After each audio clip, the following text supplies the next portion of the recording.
예, 반갑습니다. 오늘 미래의료 포럼에 왔더니 그 오전 세션이 저희가 많이 관심을 갖고 고민하고 있던 주제들 관련해서 이병근 대표님도 그렇고 박근진 대표님도 그렇고 저희 지금부터 제가 발표할 내용들과도 많은 연관이 돼 있고 또한 저희가 지금까지 만나온 많은 산업계 분들이 하시던 말씀과도 통하는 부분들이 있어서 굉장히 유익하고 재밌게 들었습니다.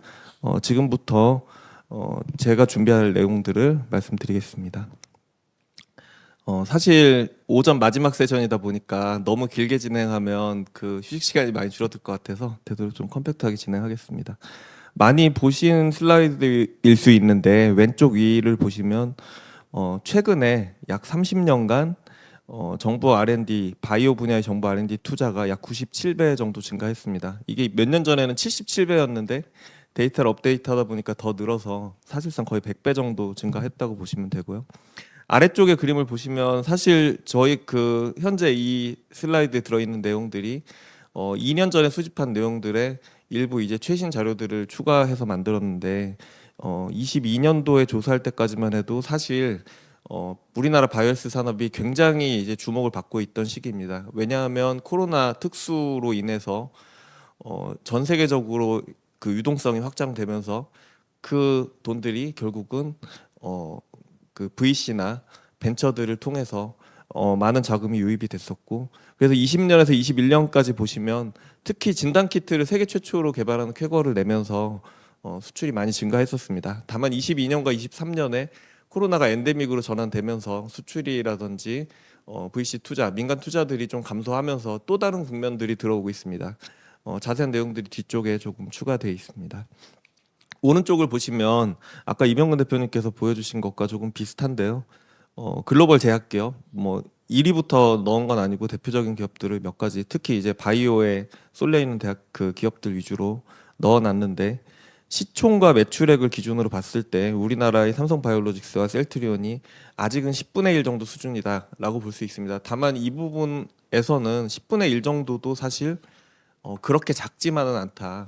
이 정도까지 올라온 것도 상당히 큰 성과라고 볼 수 있고, 10분의 1이라는 건 사실 여기 나와 있는 노보노디스크 같은 경우에는 최근에 비만 치료제로 인해서 유럽 시총에서 굉장히 단기간에 급등한 것을 알고 계실 겁니다. 그래서 제약 분야에서의 어떤 빠른 변동성과 그 파이프라인에 대한 그런 의존도를 고려할 때는 이 정도도 상당히 높은 수준에 이르렀다. 다만 두 기업 모두 바이오시밀러나 CMO 쪽에 집중돼 있기 때문에 우리가 일반적으로 말하는 그 신약 개발, 신약 포트폴리오를 가지고 처음부터 끝까지 개발하는 회사는 사실 우리나라에서는 지금 SK 바이오팜 정도가 많이 얘기되고, 또 최근에 유한양행이 들어가 있지만 시작부터 끝까지 디스커버리부터 시작해서 임상까지 해서 글로벌 시장까지 진출한 사례가 아직까지는 많지 않다고 이야기하겠습니다. 저희가 하는 일이 정부 사이드 그 과학기술 자문회의와 함께 정부 예산안을 만드는 일을 하고 있다 보니 정부 정책에 대한 내용들이 많이 들어가 있습니다. 아까 이병근 대표님께서도 바이오헬스 혁신위원회 말씀을 하셨지만 최근에 또 대통령 직속의 국가바이오위원회가 생기지 않았습니까? 그래서 정부에서는 이미 바이오를 차세대 주력 산업으로 선정한 거는 의심할 여지가 없다. 2019년부터 시작해서 빅3, 2024년에 3대 게임 체인저, 즉 우리나라에서 가장 지금 혁신적이고 유망한 기술을 세 가지 고를 때 최근에는 바이오가 한 번도 빠졌던 적이 없습니다. 또 하나 13대 주력 산업인데, 원래 우리나라에서 주력 산업은 산업부와 그 산업연구원이 선정하는 12대 주력 산업이 있고, 해마다 그리고 분기 반기별로 그 산업에 대한 동향들을 조사하는데 2021년 말에 바이오헬스가 13대로 주력 산업에 포함이 됐습니다. 이런 여러 가지 상황들을 봤을 때 저희는 바이오헬스가 과연 현재 우리나라에서 주력 산업으로 이미 도달했을까, 아니면 도달하고 있는 걸까, 어느 정도 상황인지를 객관적이고 정량적으로 보고 싶은 그 관점에서 이 내용들을 시작했습니다.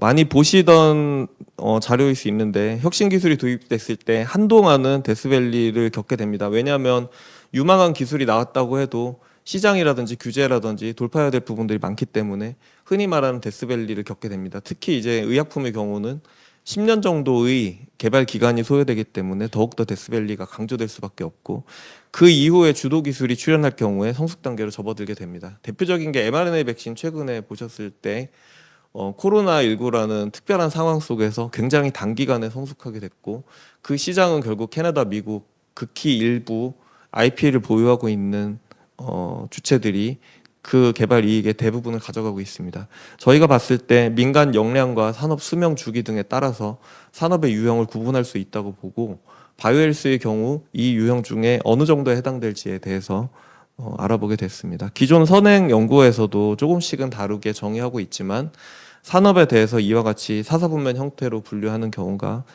흔히 많이들 들어 있습니다. 그래서 여기에 따라서 추격 산업이냐 선도 산업이냐, 비교 우위를 갖고 있는 산업이냐, 비교 우위를 유지해야 되는 주력 산업이냐, 새로 개발해야 되는 신산업이냐, 이런 여러 가지 유형으로 연구자에 따라서 다양하게 조작적 정의를 하고 있습니다.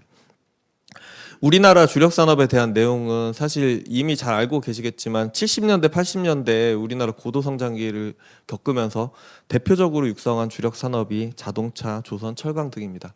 여기서는 정부 주도의 집중적인 투자가 있었을 뿐만 아니라 민간에서 모험적으로 대규모 투자를 했었다라는 점이 강조가 되는데, 그 이후에 IT 산업군의 반도체나 휴대폰, 이동통신 등에 있어서는 국내에서 기술이라든지 인력, 산업 등이 그동안의 출연연이라든지 대학을 통해서 많이 성장했기 때문에 그 기반을 바탕으로 한 첨단 산업이라는 점에서 기존의 주력 산업 성장 모델과는 조금 차이가 있었다라는 부분들을 저희가 착안을 했습니다. 글로벌로 봤을 때 시간상 자세히 말씀드리지는 못하겠지만, 미국과 스위스의 경우는 가장 큰 차이가 뭐냐, 우리나라는 미국, 스위스와 어떻게 다르냐, 그 나라들은 저희보다 훨씬 더 먼저 시작을 했다, 제약사 역사 자체가 100년 이상 됐다라는 점과 거기에 들어있는 민간의 그 자본 시장, 자본 규모 자체가 워낙 큰 차이가 있다, 그리고 수요 시장 자체도 차이가 있다, 이런 부분들이 가장 큰 차이로 보이고, 특히 저희가 스위스 모델을 처음 조사했을 때는 스위스는 강소국 모델이다 라고 생각했는데, 실제로는 스위스가 유럽이라는 통합된 시장 안에서 유럽 주식 시장 중에서도 가장 큰 시장이 그 스위스 시장이고, 또 독일과 프랑스 접경 지역에 위치하고 있기 때문에 사실상 유럽 전역에 접근할 수 있는 곳이라고 보여집니다. 그렇기 때문에 저희가 미국이나 스위스의 성장은 오랜 전통과 민간 위주의 지속적인 경쟁력 확보, 특히 제가 알고 있는 한 VC부는 미국의 제약사에 있어서 그동안 굉장히 많은 위기와 굉장히 많은 시련이 있었다, 그리고 그 과정에서 기업들이 재편이 되고, 그리고 그러면서 그 과정에서 연구 인력과 자본들이 다시 재편성되는 과정에서 생태계가 죽었다가 다시 살아나는 식으로 부활하는 방식으로 많은 변화가 있었다. 한국의 경우는 아직까지 그런 성장의 경험 자체가 크게 부족할 뿐만 아니라 자본 시장에 있어서도 어떤 규모의 경제를 달성할 수 있는 임계 규모에 도달하지 못했다. 그런 점에서 조금 전에 말씀하신 이병근 대표님의 아시아 전체로 눈을 돌려야 된다는 말씀에 굉장히 동의하는 바입니다. 중국의 경우는 일부 우리나라 비슷한 점이 있습니다. 그 정부가 주도해서 5개년 계획 등을 통해서 바이오 산업을 집중 육성하고 있고, 현재 세계에서 가장 혁신적인 국가로 보통 스위스가 많이 이야기되지만, 시간이 더 지났을 때 현재 특히 AI나 로봇 등의 그 산업에 있어서 중국에서 혁신적인 산업들이 굉장히 많이 일어나고 있습니다. 그런 면에서 앞으로도 중국의 성장세가 무서운데, 오른쪽 아래를 보시면 2023년에 미국 상원이 생물보안법을 통과시킨 다음에 중국 바이오 기업들이 미국 시장 진출 자체에 좀 어려움을 겪고 있습니다. 그래서 그런 부분 때문에 사실 우리나라에는 위기이면서 기회이기도 한 게, 한국의 많은 제약 기업들이 우씨를 통해서 CMO 생산들을 하고 있습니다. 그래서 이런 시장을 현재 소부장의 경우에 일부 자립하나 국산화를 할 수 있는 요인이 될 수도 있고요. 중국과의 어떤 교류가 줄어듦에 따라서 큰 시장에 있어서의 영향력이 감소하는 부분에 대한 우려도 갖고 있는 상황입니다. 이 분석 결과 및 시사점은 사실 맨 뒤에 앞으로 보여드릴 내용의 핵심 내용이라고 보이는데, 저희가 볼 때 주력 산업을 발전 단계별로 구분하면 도입기, 성장기, 성숙기 이렇게 구분이 된다. 그리고 그 안에서 정부와 민간의 역할이 표에 나와 있는 것 같이 달라진다는 점인데 사실 이 부분은 그 전에도 많은 연구에서 들어있는 내용이기 때문에 자세히 말씀드리지 않아도 좋을 것입니다.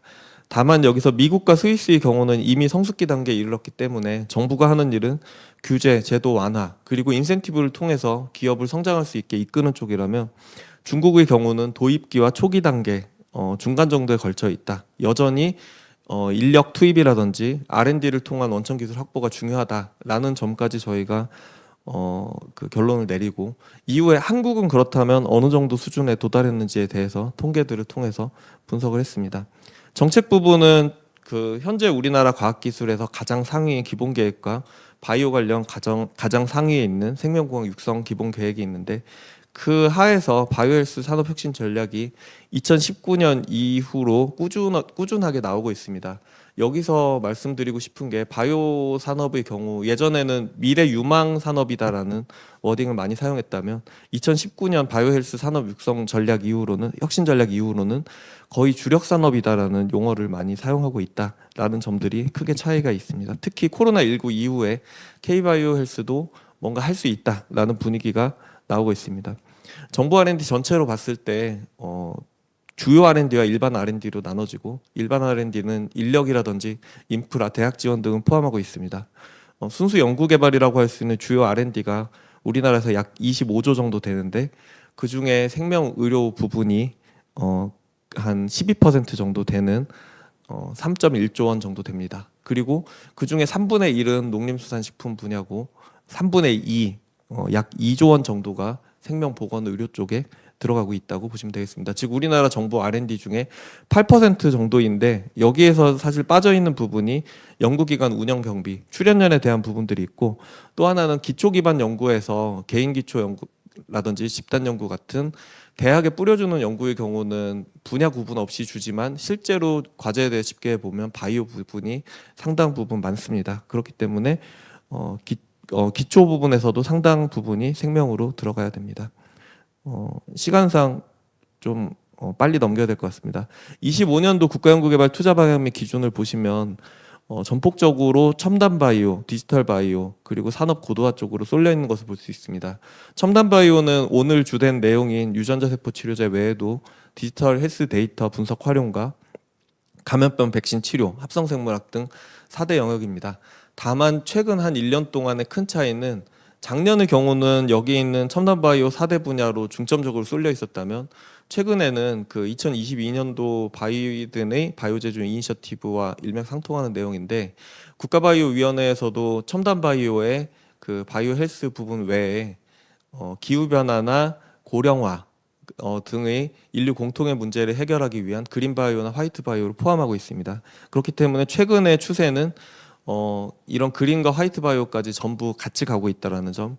디지털 바이오나 AI 같은 경우는 예전에 박근혜 정부 시대 때 그 창조 경제부터 시작해서 모든 산업에 걸쳐서 AI 빅데이터 도입을 해야 한다고 하고 있지만 사실 가장 최근에 나오고 있는 LLM 기술에 힘입어서 사실 인공지능이 본격적으로 도입되고 있는 거는 최근의 일이고 앞으로 3년에서 5년 이후가 되면 AI 없이 모든 산업을 이야기할 수 없을 걸로 짐작하고 있습니다. 뒷부분은 상세 내용인데 한 가지만 강조드리고 싶은 거는 최근에 민간 부분의 투자는 많이 감소를 했습니다. 뒷부분은 제가 앞에서 그 강조드렸던 내용들의 상세 버전이기 때문에 넘어가겠습니다. 다만 이제 민간의 경우에 최근에 투자가 굉장히 많이 감소했고 그 부분은 사실 바이오 전체 산업의 어떤 위기라기보다는 일시적으로 금리가 일단 크게 올라갔다는 점과 전 세계적으로 규제 그 양적 완화가 지금 해소되는 과정에 있다라는 점. 또 한 가지는 사실 이거는 일종의 바이오헬스 특성상 사이클이라고 볼 수 있는데 한동안 그 VC 투자나 새로운 그 상장 등의 기업이 급증했는데 그 기업들이 몇 년이 지났을 때 그에 부합하는 어떤 가시적인 성과를 보이지 않았을 때 다시 침체되는 식으로 사이클이 지금까지 계속 반복되어 왔습니다. 최근에 투자 중에서 가장 눈여겨볼 만한 거는 올해 초에 나왔던 첨단 바이오 이니셔티브고요. 첨단 바이오 이니셔티브는 조금 전에 설명드렸다시피 기존에 있었던 레드 바이오와 디지털 바이오는 당연히 저희가 가야 될 부분이지만 그 외에 바이오 제조 혁신이나 인류 공동의 난제 해결을 위해서 바이오가 필수적이다. 바이든의 그 바이오 제조 이니셔티브의 경우는 현재 화학 공정으로 생산하고 있는 그런 산업의 30%를 10년 안에 그 바이오 공정으로 전환하겠다라는 굉장히 야심찬 그런 내용들이 들어 있습니다. 자, 민간 투자 동향입니다. 최근 데이터인데 국내 VC 투자 현황을 보면 일단 벤처 캐피탈 관련돼서 신규 투자액이 2010에서 2020년 동안 약 10년 동안 1조 900에서 4조 3천억으로 4배 이상 증가했습니다. 특히 2021년에는 56%나 급증해서 7조 7천억 원 규모에 달하게 됐습니다. 다만 보시는 것처럼 22년과 23년에 다시 감소했으나 향후에 이 우상향하는 그런 그래프는 계속될 것으로 보이고, 조금 전에 말씀드렸던 것처럼 아래쪽에 보시면 한국은행의 기준 금리와 VC 신규 투자액이 역의 상관관계에 있다라는 재미있는 어떤 인사이트를 얻을 수가 있었습니다. 또한 벤처캐피탈의 바이오 업종 신규 투자의 경우도 2016에서 2021년까지 VC의 모든 투자 중에 20에서 30%가 바이오였습니다. 이 부분은 사실 전 산업의 20-30%가 바이오라는 것은 굉장히 큰 비중이라 볼 수 있는데 22년과 23년에는 다시 10% 중반으로 떨어졌습니다. 기술 특례 상장의 경우에도 2020년에 17개까지 그 한 해에 기술 특례로 상장하는 바이오 벤처가 늘어났으나 최근 3년 동안 21, 22, 23에는 다시 10개 내외로 떨어지는 것들을 볼 수가 있었습니다. 뭐 단기적으로 코로나 특수로 인한 과열과 그거의 다시 회수 과정 등을 여러 가지 포함하고 있을 걸로 보이지만 사실 최근에 그 스타트업이나 벤처 기업들 같은 경우에 굉장히 많은 어려움을 겪고 있는 사례들도 피부로 접하고 있습니다. 그거 관련해서 어떤 쪽으로 가야 될까 여러 가지 고민이 될 수밖에 없는데, 사실 우리나라의 경우에 레드바이오의 경우는 상당 부분 이제 주력 산업화를 이야기할 정도로 민간의 규모가 성장했다. 아까 보셨지만 글로벌 제약사 대비는 규모가 작지만 여전히 그 세계 수준으로 경쟁할 수 있는 기업들이 나오고 있고 유한양행과 같은 기술 이전 사례도 나오고 있습니다. 이 상황에서 정부가 모든 투자를 끌고 가기보다는 민간과 정부가 같이 투자하는, 유럽의 경우 IMI가 존재해서 흔히 이제 PPP라고 하죠. 그 공공 영역과 민간 영역이 공동 출자해서 투자하고 거기서 나오는 우수한 후보 물질이라든지 아이템을 투자했던 그 글로벌 기업이나 대기업들이 가져가는 그런 모델들을 많이 만들고 있는데, 우리나라에서도 예전에 글로벌 제약산업 육성 펀드가 있었고 가장 최근에는 K바이오 백신 펀드라는 것들을 만들었습니다.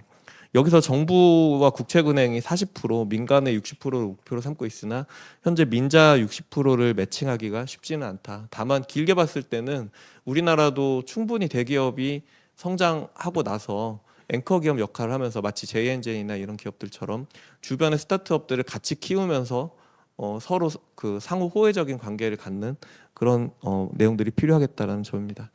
저도 짧게 하겠다고 했는데 시간이 점점 줄어들고 있어서 뒷부분은 더욱 빨리 해야 될 것 같습니다.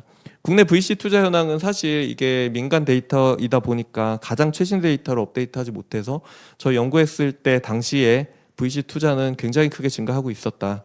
2014에서 21년까지 연평균 48% 증가했다. 약간은 과거 버전이라고 보시면 될 것 같습니다. 마찬가지고요. 투자의 비중은 압도적으로 의약품 분야, 그리고 투자의 주체는 투자금융회사가 컸다라고 보시면 되겠습니다.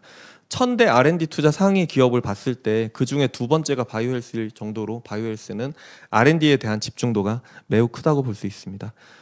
바이오헬스 그 R&D 투자 상위 1000대 기업과 바이오헬스 일반 기업들이 비교했을 때 바이오헬스 기업들은 매출액과 평균 이익 등은 17에서 35%에 불과합니다. 즉 매출 규모는 작으나 매출 대비 영업이익률은 상당히 높다. 고부가 가치 영역이다라는 것을 다시 한번 볼 수 있었습니다. 네, 앞부분의 내용들을 요약한 거기 때문에 넘어가겠습니다. 사실 뒷부분을 좀 더 강조하고 싶었는데 우리나라 주로 그 산업연의 아이스탄스나 통계청 포탈 그리고 무역통계 등을 봤을 때 여기 빨간색으로 돼 있는 게 바이오헬스 산업인데요. 처음에 굉장히 미약했으나 현재 빠르게 증가하고 있고, 저희가 20년의 장기 윈도우로 약 40개 정도 되는 표준 산업들을 분류했을 때 20년의 시간을 놓고 보면 바이오뿐만 아니라 많은 산업들의 부침이 감지가 됩니다. 그 이야기는 현재의 주력 산업이 앞으로도 계속 주력 산업일 수 없고, 그리고 언젠가는 지금의 비주력 산업, 미래 유망 산업이 주력 산업이 된다라는 걸 의미합니다. 생산 증가량으로 봤을 때 의료기기가 의약품보다 성장률이 상당히 높게 나오고요. 부가가치의 경우는 원래도 주력 산업보다는 좀 부족하지만 현재 비주력 산업 평균이나 전체 제조업 대비 높은 부가가치를 보여주고 있습니다. 수출액의 경우가 사실 가장 아픈 부분인데 코로나 시기에 그 진단 키트 등을 고려했음에도 불구하고 수출은 많이 늘었으나 그 고령화나 국민 소득 증가 등으로 수입도 같이 늘어나는 양상을 보여줍니다. 그래서 미미하지만 의약품과 의료기기 시장에서 무역 수지가 작은 규모의 적자를 계속 기록하고 있다는 점이 아쉬운 점이었습니다. 여기 보시는 것처럼 0보다 약간 아래로 되어 있습니다. 다만 이건 산업마다 굉장히 편차가 크고 특히 이제 석유 같은 경우는 국제 원유가에 많은 그 영향을 받기 때문에 변동성이 더 큽니다.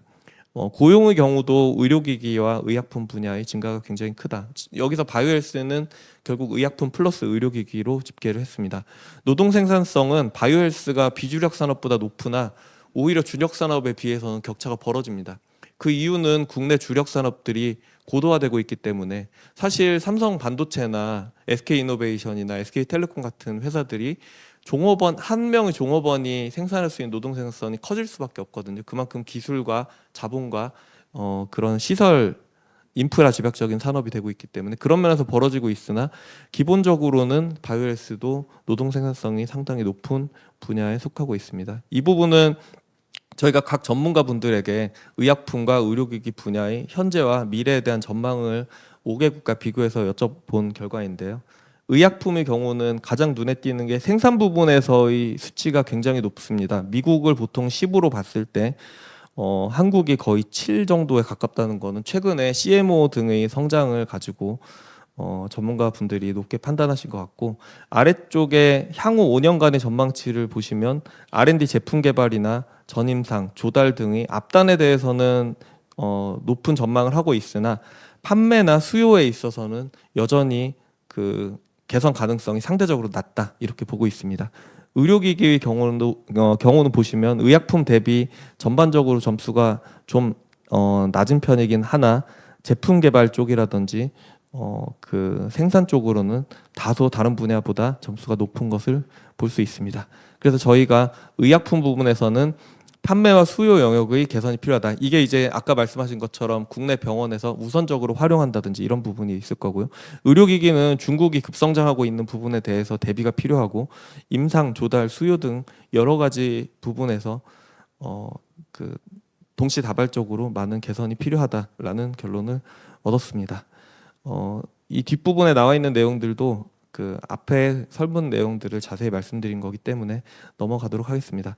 여기 디지털 헬스케어는 시간과 분량상 말씀드리지 못했는데 디지털 헬스케어는 현재 우리나라 산업 분류에서 잡히지 않기 때문에 디지털 헬스케어 협회의 그 산업부와 함께 도출한 데이터를 가지고 분석을 했고 결론적으로 디지털 헬스케어는 이제 막 산업이 태동하는 태동기 도입기에 있다. 의료기기는 도입기에서 성장기로 가고 있으며 의약품은 성장기 단계에 도입했다라고 저희가 판단하고 있고 그렇기 때문에 우리가 흔히 피코라고 하는 정부가 모든 것을 다 지원하는 역할에서 탈피해서 가치사슬 단계별로 정부가 조금 더 세분화되고 조금 더 그 잘 정돈된 역할 정립이 필요하다라는 것들을 저희가 결론으로 내게 됐습니다.